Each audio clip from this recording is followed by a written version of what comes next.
এখন তো নতুন আইনজীবী কোট পরে যাবেন, গাউন পরে যাবেন, এমন তুখোর যুক্তি দেবেন যে নির্বাচন কমিশন বাংলা থেকে কেন ভারত থেকেই পালিয়ে যাবে। তা করতে দিন, যেখানে শব্দবান শব্দজাল বিশ্লেষণ যেখানে হবে সেই সাদা বাড়িটাতে ঢুকে পড়ুক, লাল দাগ দেওয়া সাদা বাড়িটা তিলক রোডের। ওখানে তো কোনো অনুগামী তো শুয়ে নেই, কোনো অনুপ্রাণিত লোক তো পাপস হয়ে শুয়ে নেই যে ঢুকতে দেবো না গো বলে। ঢুকে পড়ুন চটপট। আমরা চাইছি আরেকটা যে সওয়াল জবাব দেখবো, অভূতপূর্ব সওয়াল জবাব, যেখানে কিনা খানিকক্ষণ শোনার পরে আবার যিনি মহামান্য জজ তিনি অনুরোধ করবেন যে আপনার তো আরেকজন আইনজীবী আছেন, তাকেই বলতে দিন না। আমরা এটাও দেখবো বা অন্য কিছু দেখবো, আমরা শুধু দেখবো। এসব বলে ভবি ভোলানো যাবে না। বাঙালি জানে যে তৃণমূলকে হারাতে হবে।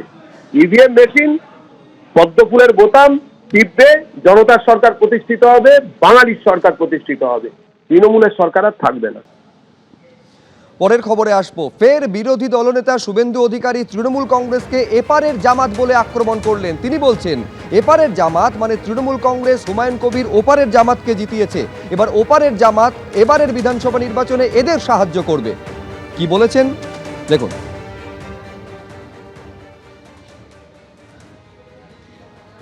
এপারের জামাত ওপারের জামাত দুটো মিলে মিশে একাকার হয়ে গেছে এবং সেই কারণে কাঁটাতারের বেড়ার জমি না দেওয়ার ফলে এপারের জামাত ওপারের জামাতকে জিতিয়েছে, মানে তৃণমূল সঙ্গে এখন হুমায়ুন কবির জুটেছে। আর ওপারের জামাত যে আগামী এপ্রিলের নির্বাচনে তৃণমূলকে সাহায্য করবে বা হুমায়ুন কবিরকে সাহায্য করবে, এটা ঘোষিত অবস্থান এদের। এবং খুব অ্যালার্মিং ভারতীয়দের ক্ষেত্রে এবং বাঙালি হিন্দুদের ক্ষেত্রে। একদম পুরো পেট্রোপল বর্ডার পর্যন্ত এলাকাতে প্রায় 90% আসনে জামাতের লোকেরা জিতেছে, যারা নারীর অধিকার স্বীকার করে না, মহিলারা শিক্ষিত হোক কর্মে যাক স্বীকার করে না। কিছুদিন আগেই হরিহর পাড়াতে খাজেরি মাদ্রাসাতে আপনার 7 শেখ গ্রেপ্তার হয়েছিল। সে একজন জঙ্গি, আনসারুল বাংলার সঙ্গে যুক্ত। সে এখানে ভোটার তালিকায় নামও তুলেছে, 3 বার ভোট দিয়েছে। সব মিলিয়ে আমাদের আসন্ন নির্বাচনে আমাদের জাতীয় সুরক্ষা এবং হিন্দুদের সুরক্ষা ভবিষ্যতের প্রশ্ন যুক্ত। এই শুভেন্দু অধিকারী শুরুতেই বলে দিয়েছিলেন যে বিহারে 22 জন গ্রেপ্তার হয়েছে, আপনারা কিন্তু মাথায় রাখবেন। শুভেন্দুই বলেছিল 1.5 কোটি লোককে বাদ দিতে হবে, তাই 58 লাখের পর তার নির্দেশেই বা তার অঙ্গুলি হেলেনি বা বিজেপির নির্দেশেই 1.5 কোটি লোককে লাইনে দাঁড় করানো হয়েছে। তো সেই নির্দেশ মেনেই আবার এফআইআর হচ্ছে। আসলেই এই আরোদের বিরুদ্ধে ক্ষোভ কেন? এই আরোরা হয়তো নির্বাচন কমিশনের আনা বহিরাগত মাইক্রো অবজারভারদের কথা শোনেননি। সুপ্রিম কোর্ট তো স্পষ্ট আজকে বলেছে যে এই আরোদের ক্ষমতা সর্বোপরি, তারাই লাস্ট ডিসিশন নেবেন। কিন্তু মাইক্রো অবজারভাররা যেভাবে তাদের মাথার উপরে উঠে ছড়ি ঘুরিয়েছিলেন ক্ষমতা না থাকা সত্ত্বেও, সেটা তো আমরাও আমাদের তরফ থেকে আদালতে বলেছিলাম। হয়তো এরা মেরুদণ্ড সোজা রেখে যেখানে ন্যায্য কাজ মনে হয়েছে সেই ন্যায্য কাজের দিকে এগিয়ে সাধারণ মানুষকে ওদের কথা অনুযায়ী বাদ দিতে দেননি, যোগ্য মানুষদেরই বাদ দিতে দেননি। এবার প্রমাণ করুক নির্বাচন কমিশন, প্রমাণ করুক যে তারা কোনো অসৎ কাজ করেছে। নির্বাচন কমিশন প্রমাণ করুক যে তারা কোনো ভুল কাজ করেছে। আজকে এই আরোকে 7 জন তাদেরকে সাসপেন্ড করেছে ইলেকশন কমিশন। মমতা ব্যানার্জি বলেছিলেন না মমতা ব্যানার্জি, ইলেকশন কমিশনের হিম্মত নেই আমার কর্মীদেরকে সাসপেন্ড করবে। এত বড় বড় ডায়লগটা দেন কোথা থেকে? বলেছিলেন ওয়াকা ফাইন করতে দেবেন না, সেই ওয়াকা ফাইন তো হলো। সংখ্যালঘুরা বুঝতে পারলেন যে আপনি কিভাবে ঠকিয়েছেন। ইয়ারোদের সাসপেন্ড করা হলো। এবার তাদের আগেনস্টে এফআইআর হয়ে তাদের হয়তো জেলও হবে, ওই বিহারের মতো। কেউ বাঁচাতে পারবে না আপনাদের। সঠিকভাবে কাজ করুন, যেটা সঠিক সেটা করুন, কোনো দলের হয়ে করবেন না। আপনাকে মমতা ব্যানার্জিও বাঁচাতে আসবে না, আপনাকে নন্দিনী চক্রবর্তীও বাঁচাতে আসবে না। এবং আগামী দিনে কি হবে আপনাদের, সেটা ইলেকশন কমিশন বিচার করবে। এদিকে এসআইআরে পশ্চিমবঙ্গের নথি নিয়ে নতুন নির্দেশিকা জারি করলো জাতীয় নির্বাচন কমিশন। সেই নির্দেশিকায় বলা হয়েছে যে বাংলার বাড়ির জন্য অর্থ সাহায্যের যে নথি, তাকে এসআইআরে নথি হিসাবে গ্রহণ করা যাবে না।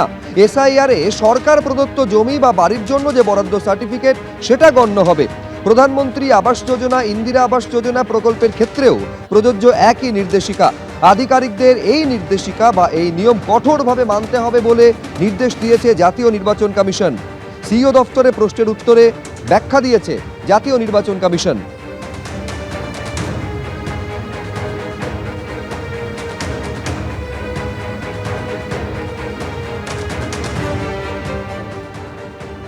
আর এই নির্দেশিকা সামনে আসার পর জাতীয় নির্বাচন কমিশন এবং বিজেপিকে এক আসনে বসিয়ে আক্রমণ শানিয়েছে তৃণমূল কংগ্রেস। তাদের তরফে সোশ্যাল মিডিয়া পোস্টে বলা হচ্ছে যে অন্য রাজ্যের জন্য এক নিয়ম, এসআইআর এর ক্ষেত্রে পশ্চিমবঙ্গের ক্ষেত্রে অন্য নিয়ম। বিজেপির বি টিম হিসেবে কাজ করছে জাতীয় নির্বাচন কমিশন। তাদের একটাই লক্ষ্য, নাম বাদ দেওয়া। সুপ্রিম কোর্টের নির্দেশিকাও মানছে না জাতীয় নির্বাচন কমিশন। বাংলার বাড়ির জন্য অর্থ সাহায্যের নথি গ্রহণযোগ্য নয় বলে নির্দেশ দিচ্ছে।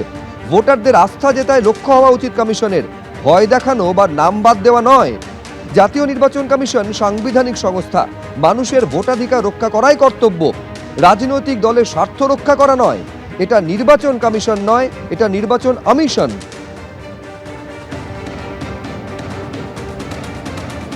খসড়া ভোটার তালিকা প্রকাশ হয়েছে, তারপর দীর্ঘ এদিক ওদিক হোয়াটসঅ্যাপ মেসেজ, নানা রকম নিয়মের অদল বদল, এইসব করে ইলেকশন কমিশন এখন হিয়ারিং শেষ হওয়ার পরে এইসব কথা শোনাচ্ছেন। এর আগে তো শুনেছি যে অ্যাডমিট কার্ড গ্রহণযোগ্য নয়। আপনারাও জানেন সুপ্রিম কোর্টের এক থাপ্পড়ে মানতে বাধ্য হয়েছিলেন এই জ্ঞানেশ কুমার। হয়েছিলেন কিনা? বলেছিলেন আধার কার্ড আমরা মানি না, ছুঁড়ে ফেলে দিন। সেই আধার কার্ডকে মানতে বাধ্য হয়েছিলেন কিনা? আবার আরেকটা নতুন সব নির্দেশিকা দিচ্ছেন, শিব ঠাকুরের আপন দেশে আইন কানুন সর্বনেশে, তুগলকি চাল। এই জ্ঞানেশ কুমার ভদ্রলোক হচ্ছে বিজেপির হিজ মাস্টার্স ভয়েস। ওই মাস্টার হচ্ছে অমিত শাহ, যা বলছে তাই এখানে পাঠাচ্ছে। এইভাবে চলবে না। আবার সুপ্রিম কোর্টে থাপ্পড় খাবে, তখন বলবে ভুল হয়েছে, হ্যাঁ মানবো। এবিপি আনন্দ, এগিয়ে থাকে, এগিয়ে রাখে।